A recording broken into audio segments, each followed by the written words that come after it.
అలాంటప్పుడు ఇంట్లో ఏమీ లేదనుకోండి, చిన్న బెల్లం ముక్క తీసుకుని ఏదన్నా ఇంత ప్లేట్లో అయినా పెట్టి అక్కడ పెట్టి కలుసుకుని తినమని మీరు కలుసుకోండి, తీసుకోండి, కొలుసుకోండి, అన్నం పెట్టుకోండి. అప్పుడు మీరు పెట్టాను ఎక్కడ బెల్లం పెట్టానే ఏది ఎందుకు మన ప్రసాదంగా తింటాను చూసారా, అక్కడ ఉన్నట్టే నాన్న ఉన్నట్టే.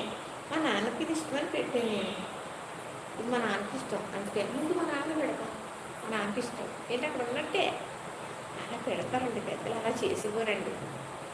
అలా చేస్తే మన జన్మకు సార్థకం ఉంటుంది. వారు ఈ జన్మనిచ్చారు కదా, వారిని అలా కొలుసుకోవటం తప్పేమి. ప్రతి ఇంట్లో దేవుడు ఉండలేక మనల్ని సృష్టించాడని, వారే మీకు దైవ స్వరూపులు. ఇంకా వారు కాకుండా వేరే ఏ దైవం లేదు. మీరు వారిని పూజించుకొని వారిని ప్రేమించుకుంటే, వారిని ప్రేమగా చూసుకోగలిగితే ఇంకా